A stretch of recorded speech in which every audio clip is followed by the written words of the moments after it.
Para kekasih, saya ingin supaya kita semua mengingat pada dua kebaktian yang lalu saya menyampaikan panjang lebar dari Markus 14 ayat 3, 8, dan 9. Ya saudara, mari kita akan bangkit berdiri dan kita akan membaca 3 buah ayat ini. Kita mulai dari judulnya. Semua sama-sama saya, Yesus diurapi. Oke, 1, 2. Yesus diurapi. Ketika Yesus berada di Betania, di rumah Simon si kusta, dan sedang duduk makan, datanglah seorang perempuan membawa suatu buli-buli pualam berisi minyak narwastu murni yang mahal harganya. Setelah dipecahkannya leher buli-buli itu, dicurahkannya minyak itu ke atas kepala Yesus. 8. Ia telah melakukan apa yang dapat dilakukannya.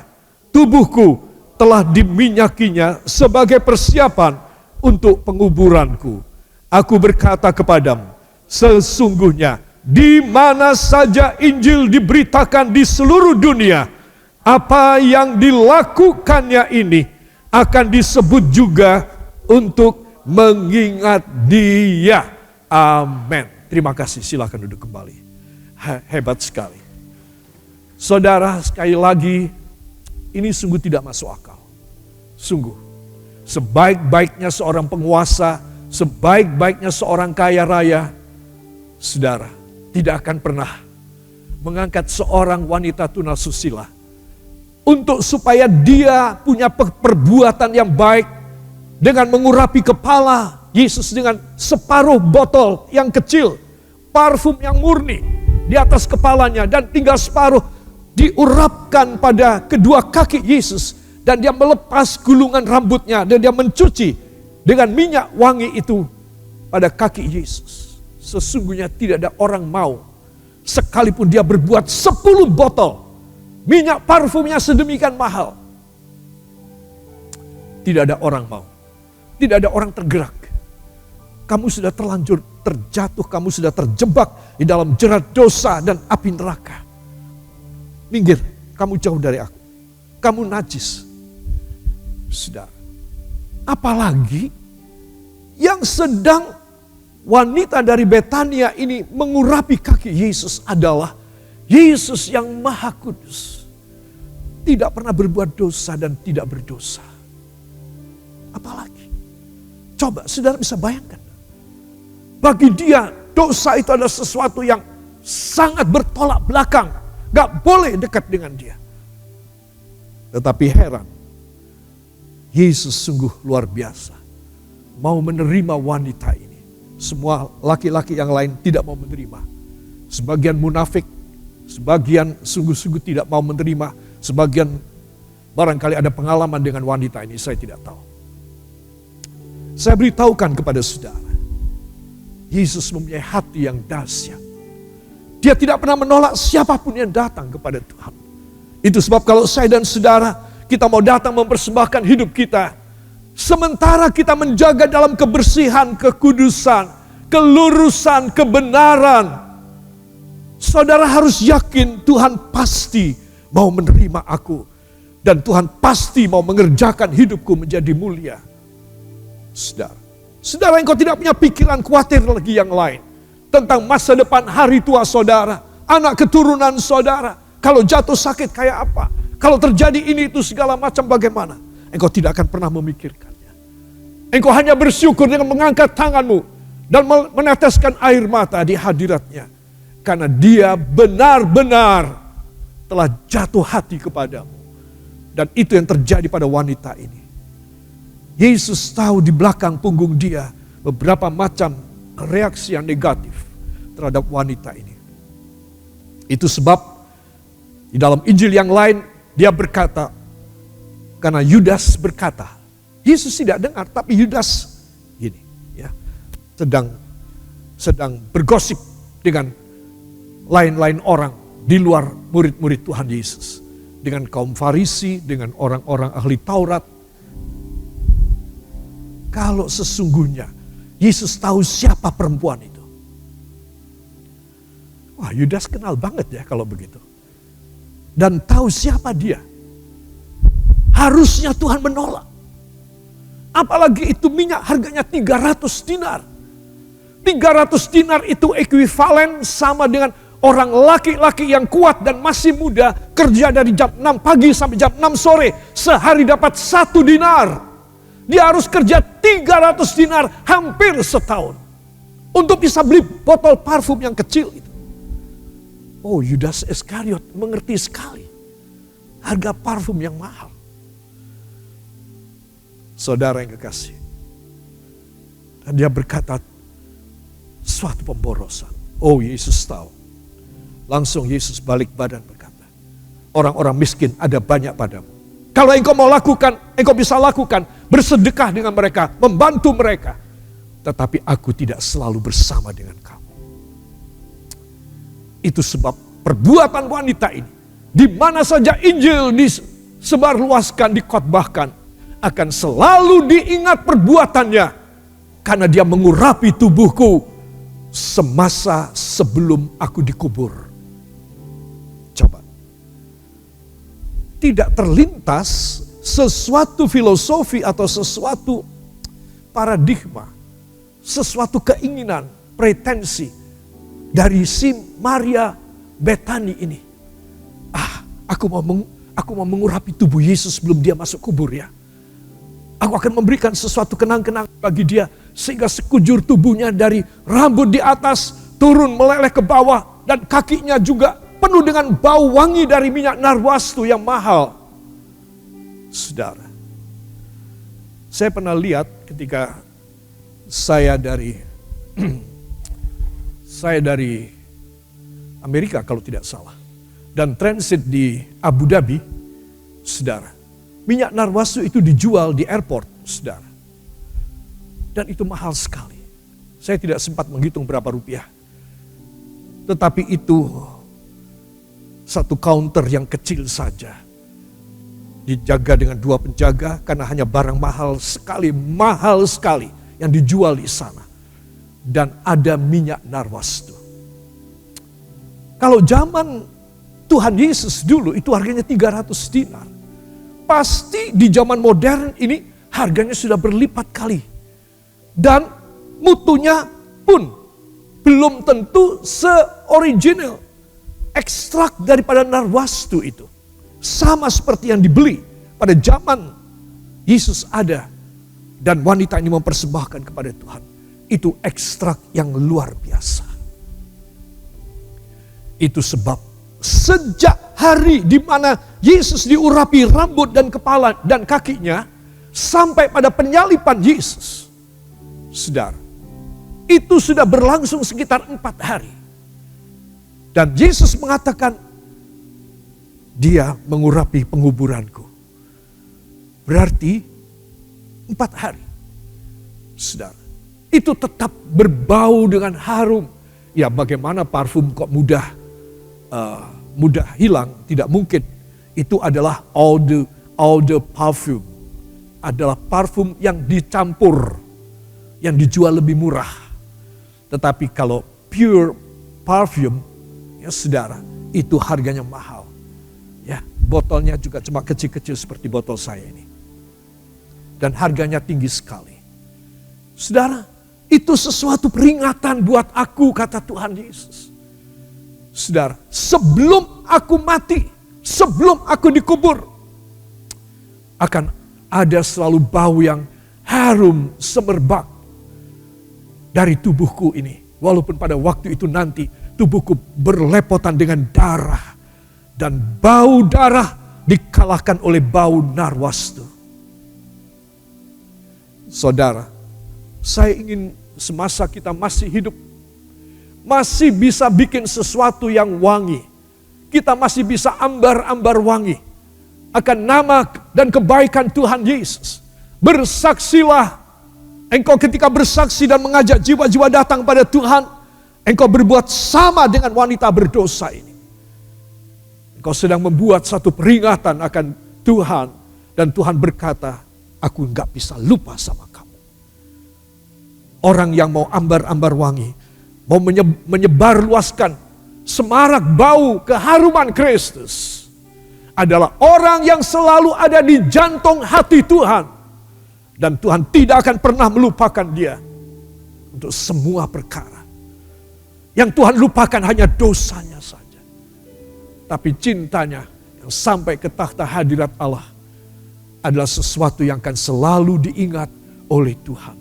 Sebab itu pada kesempatan ini, saya ingin menggerakkan hati saudara, pergilah keluar untuk menjangkau jiwa-jiwa.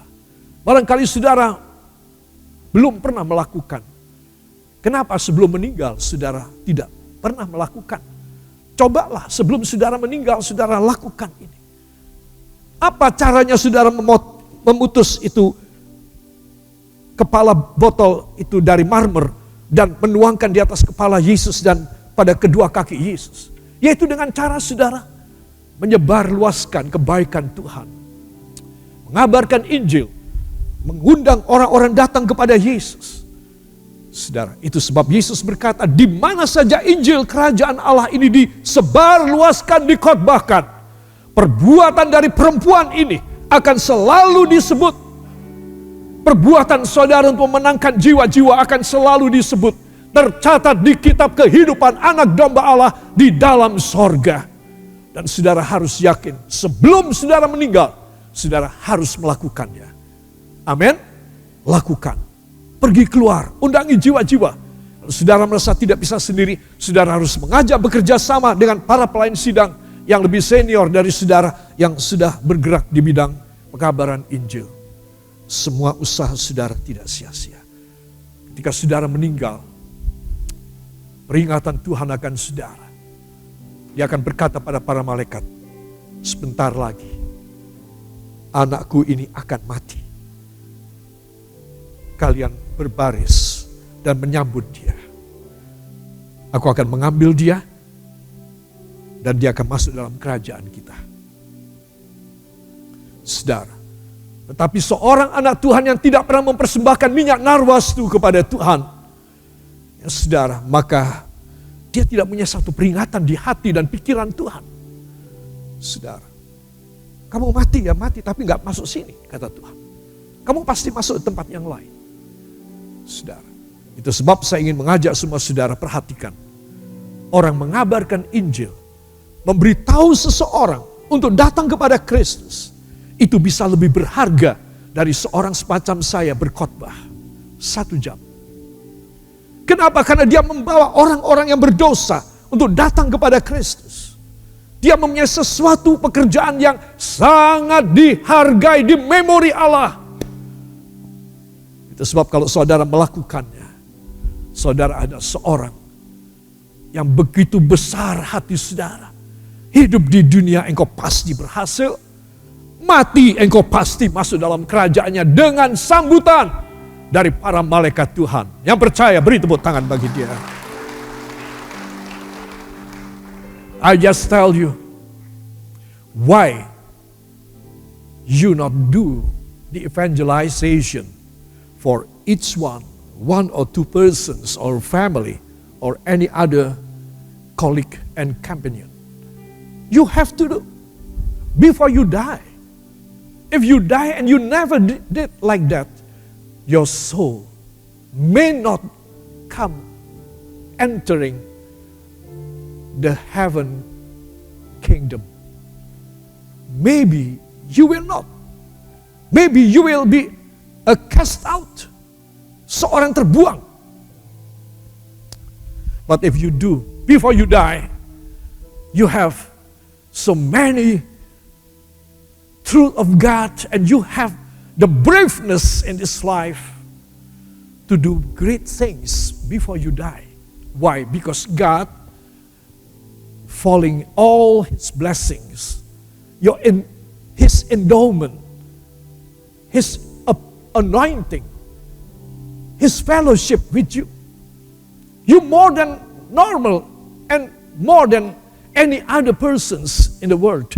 You just very special before God. Itu sebab seorang yang mengabarkan Injil adalah seorang yang mempunyai tanda jasa di hadirat Tuhan. Karena dia tidak egois. Dia seorang yang sangat perhatian pada orang lain. Saudara, kalau saudara membawa jiwa datang kepada Tuhan, saudara sudah memenuhi perintahnya. Dan jangan khawatir, kalau dia memberikan perintah pada Matius 28 ayat 19 dan 20, pergilah sampai ke ujung bumi, kabarkan Injil sampai ke ujung bumi dan kepada segala makhluk. Sebelum kedatangan tiba, maka sesungguhnya aku menyertai kamu sampai akhir zaman. Supaya mereka semua dibaptis di dalam aku. Itu sebab anak-anak Tuhan penting sekali hal ini.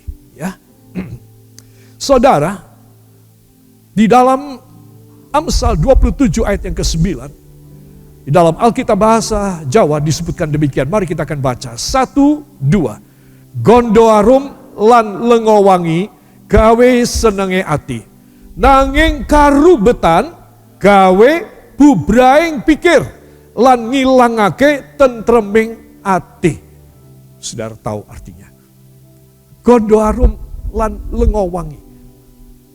Yang dimaksudkan gondoarum adalah minyak narwastu. Itu apa? Gawe senenge ati. Hatinya siapa? Hatinya Tuhan. Saudara, karena engkau memberi persembahan kepada Dia. Saudara. Nah, kalau saudara membuat senang hati Tuhan, saudara itu sudah menjadi kekasih Tuhan. Orang yang pergi keluar dan mengabarkan Injil dan mengundangi jiwa-jiwa masuk ke gereja adalah kekasih-kekasih Tuhan. Dia lebih berharga daripada pelayanan apapun. Itu sebab saya ingin mengajak semua saudara, peganglah satu jabatan dan pelayanan yang indah di mata Tuhan. Dengan engkau membawa jiwa-jiwa datang kepada Tuhan. If you never did like that, you never receive from God all the applause of the angels of God in heaven. And you are in vain only. Engkau bisa menjadi orang Kristen yang hebat, pelayan sidang yang baik, pendeta yang berkhotbah dengan baik. Tapi kalau engkau tidak pernah memenangkan jiwa, engkau sia-sia dalam semua. Sekali lagi saya kasih tahu, ini adalah sesuatu yang menjadi keinginan Tuhan. Supaya kita menjadi gondoarum lan lengowangi. Kalau saya dan saudara bisa demikian, hebat sekali. Luar biasa. Luar biasa saudara. Ya. Ganti derita dengan persembahkan hidup menjadi korban yang harum. Dari Roma pasal yang ke-12 ayat 1. Ya saudara, mari kita akan buka Alkitab kita. Pada Roma pasal yang ke-12 ayat 1 dan ayat yang kedua. Kita akan bangkit berdiri dan kita akan membacanya. 1, 2. Persembahan yang benar. Karena itu saudara-saudara, demi kemurahan Allah, aku menasehatkan kamu, supaya kamu mempersembahkan tubuhmu sebagai persembahan yang hidup, yang kudus, dan yang berkenan kepada Allah. Itu adalah ibadahmu yang sejati. Janganlah kamu menjadi serupa dengan dunia ini, tetapi berubahlah oleh pembaharuan budimu, sehingga kamu dapat membedakan manakah kehendak Allah, apa yang baik, yang berkenan kepada Allah, dan yang sempurna. Amin. Terima kasih. Silakan duduk kembali. Karena itu saudara-saudara, demi kemurahan Allah aku menasehatkan kamu, supaya kamu mempersembahkan tubuhmu sebagai persembahan yang hidup, yang kudus, dan yang harum kepada Allah. Ya, harum, tapi di Indonesia dikatakan berkenan kepada Allah. Sebenarnya Tuhan ingin kita memberikan persembahan yang harum di hadapan hadiratnya. Bukan sebaliknya, bau yang busuk dari hidup. Kita harus mempersembahkan bau yang harum kepada Tuhan. Dengan mengubah semua keakuan kita, semua kehendak dosa dalam hidup kita. Kita harus mematahkan dan mematikannya. Supaya apa? Kita mengganti derita kita. Katakan, bila saya mempersembahkan yang harum kepada Tuhan Yesus, saya mengganti penderitaan saya. Menjadikan hidup ini persembahan yang hidup. menjadi korban yang harum kepada Allah. Jangan lupa, saudara mempersembahkan hidup saudara dengan memenangkan jiwa-jiwa dan bawa mereka datang kepada Tuhan. Saudara sudah mempersembahkan hidup menjadi korban yang harum. Sama dengan saudara mengganti hidup derita saudara. Dan mungkin juga anak keturunan saudara. Selama mereka tidak menolak Kristus. Bila mereka menolak Kristus, itu lain soal. Itu urusan iblis. Bila mereka tidak menolak Kristus, mereka akan terjamin. Karena saudara orang tuanya. Saudara memegang mereka kencang-kencang. Supaya mereka tidak masuk dalam hukuman yang kekal. Itu sebab anak-anak Tuhan, ganti deritamu. Ganti derita saya. Dengan mempersembahkan persembahan yang harum di hadirat Tuhan. Yang mau beri tepuk tangan bagi dia. Pilih. Ati ora tentrem, opo kosok baline. Jadi persembahan harum bagi Allah. Kita harus memilih. Hidup ini penuh dengan pilihan. Saudara berjalan dari tempat ini menuju ke alun-alun. Ada beberapa pilihan. Saudara mau terus, saudara mau belok kiri, saudara mau belok kanan. Nanti bisa juga sampai ke alun-alun, bisa juga. Tetapi sudah diberikan jalan oleh pemerintah, jalan utama. Sudah jalan utama, sehingga melalui jalan ini saudara bisa sampai ke alun-alun. Gak usah mirang-miring, gak usah belak-belok. Saudara, itu kehendak Tuhan. Kalau saya dan saudara mau hatinya tentram, mau dijamin oleh Tuhan anak keturunan saudara selama mereka tidak menyangkal Kristus. Saya ulangi, selama mereka tidak menyangkal Kristus. Mereka terjamin seperti orang tuanya yang takut kepada Tuhan. Amin. Itu sebab saya dan saudara perlu menjadi gondoarum lan lengowangi. Ya saudara, itu sebab kehendak Tuhan. Ya, itu sesuatu hal yang dahsyat di dalam hidup kita. Saudara yang kekasih, Markus pasal yang ke-14 ayat yang ke-3 sampai dengan yang ke-9. Sesungguhnya peristiwa wanita berdosa ini. Saudara bisa harus mempunyai satu kemampuan untuk memperkirakan setting kondisi pada waktu itu. Penduduk cuma sedikit. Ya saudara. Dan tidak ada alat telekomunikasi. Saudara, handphone tidak ada, internet tidak ada. Bahkan pos pun tidak ada. Jadi saudara, itu adalah masyarakat yang sangat-sangat tradisional. Dan sangat tidak bisa dipengaruhi oleh orang lain. Tetapi bayangin, si wanita ini, dia mempunyai pelanggan yang dia bawa masuk dalam api neraka. Saudara, tetapi sesuatu terjadi pada dia ketika dia mendengar nama Yesus. Untuk pertama kali dia ingin mengikut Yesus bersama dengan kakaknya yaitu Marta. Dan adik lakinya yaitu Lazarus. Mereka bertiga ini ingin mengikut Tuhan Yesus. Maka tindakan yang paling pas yang dia lakukan adalah, aku harus bertobat hari ini. Karena besok aku mau mengikut dia. Aku tidak boleh kembali lagi pada duniaku yang kotor dan tidak berguna. Aku harus ikut kepada Tuhan Yesus. Seringkali kita tidak bisa mengambil keputusan setegas wanita berdosa ini. Wanita sampah ini. Seringkali kita tidak bisa ambil keputusan setegas, sebijak, sepintar dia. Besok aku akan mengikut. Kami bertiga, Marta, aku, dan Lazarus, 3 bersaudara. Besok kami akan mengikut Tuhan. Saudara, itu sebab aku harus serahkan semuanya. Aku harus minta pembaharuan. Aku harus minta pemberesan dengan Tuhan. Semua katakan pemberesan dengan Tuhan. Saudara, itu satu hal yang sangat mulia. Satu hal yang sangat mulia di mata Allah. Itu sebab saya menulis di sini, kesempatan para pemenang untuk mengurapi kaki Yesus juga. Saudara, dalam Markus pasal yang ke-14 ayat yang ke-6, ia telah melakukan suatu perbuatan yang baik kepadaku. Orang yang membuat satu keputusan yang final dalam hidupnya adalah orang yang berbuat baik kepada Tuhan. Amin. Kalau saudara ingin berbuat baik, selalu ambil keputusan yang positif.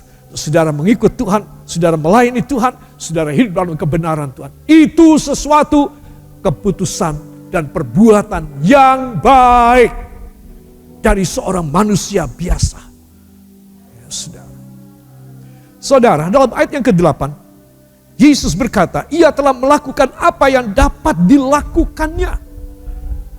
Saudara, selain melakukan sesuatu yang baik kepada Yesus, maka ada hal yang kedua, yaitu apa yang aku dapat lakukan buat Tuhan Yesus. Pernahkah saudara bertanya pada diri saudara sendiri, apa yang aku bisa perbuat buat Tuhan? Atau saudara pesimis dan saudara apatis, ya, dan saudara berkata, biar dia uangnya banyak, biar dia yang kerja buat Tuhan, biar dia yang sumbang gereja, biar dia yang berbuat sesuatu, pekabaran Injil atau lain sebagainya. Oh dia pintar omong. Ya, kalau ketemu sama aku aja menggosip orang bisa 1,5 jam. Biar dia yang lidahnya fasih itu mengajak orang, aku tidak bisa. Aku orangnya pendiam.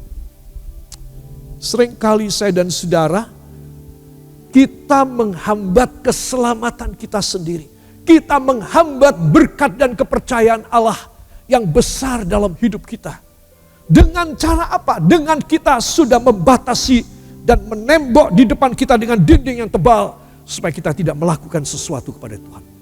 Aku percaya pada Yesus, aku mati selamat kok. Siapa yang bilang? Yesus berkata, kalau kamu percaya kepadaku, dan engkau mengangkat salibmu, dan mengikut aku setiap hari, baru kau selamat. Jangan dibikin seenak kita orang. Saudara, itu sebab ia telah melakukan apa yang dapat dilakukannya.